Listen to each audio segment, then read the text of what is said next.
নমস্কার বন্ধুরা, ঝর্ণার কিচেনে আপনাদের সবাইকে স্বাগত জানাই। আজকে আমি বানাবো ইলিশ মাছ বেগুন দিয়ে ঝাল। তোমরা দেখো। এবার মাছে নুন হলুদ ভালো করে মেখে নিলাম। এবার কড়াইতে তেল গরম হয়ে গেছে, সর্ষের তেল দিয়েছি, কড়াইতে তেল গরম হয়েছে। এবার মাছগুলোকে হালকা ভেজে নেব। একে একে মাছগুলোকে দিয়ে দিয়েছি কড়াইতে। এবার মাছগুলো ভেজে তুলে নেব।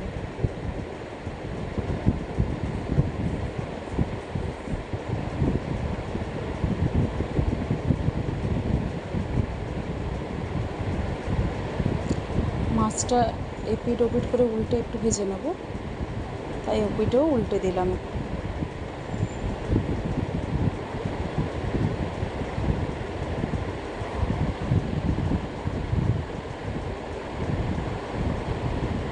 মাছগুলো ভাজা হয়ে গেছে, এবার তুলে নিলাম। এবার তেলের মধ্যে কালো জিরে ফোড়ন দিয়ে দিয়েছি।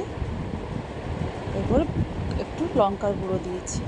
লঙ্কার গুঁড়ো দিলে কালারটা ভালো আছে। তারপরে বেগুন দিয়েছি।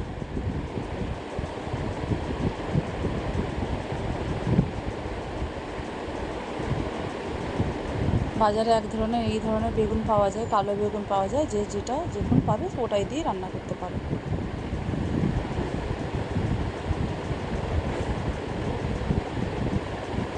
বেগুনগুলোকে একটু ভালো করে ভেজে নেব।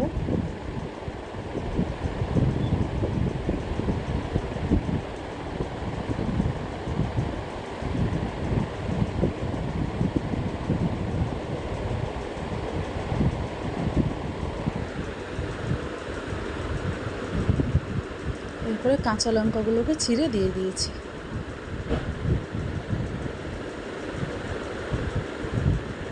যারা আমার চ্যানেলে নতুন তারা একটু লাইক শেয়ার কমেন্ট করো তাদের ভালো লাগলে।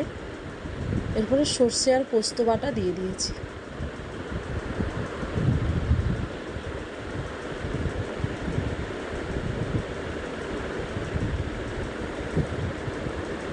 আমি প্রথম রান্নার ভিডিও বানাচ্ছি। একটু নুন আর একটু হলুদ গুঁড়ো দিয়ে দিয়েছি। স্বাদ অনুসারে তোমরাও নুন দিয়ে দেবে।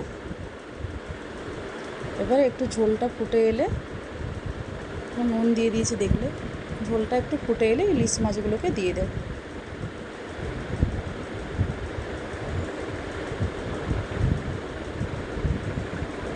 একটু ঝোলটা ফুটে একটু মাখো মাখো টাইপের হয়ে গেলে তরকারিটাকে নামিয়ে নেব।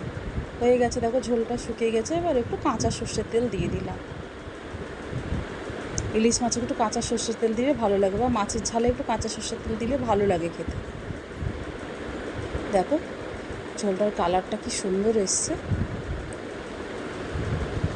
তোমরা আমার চ্যানেলে যারা নতুন একটু লাইক শেয়ার কমেন্ট করো ভালো লাগলে ভিডিওটাকে।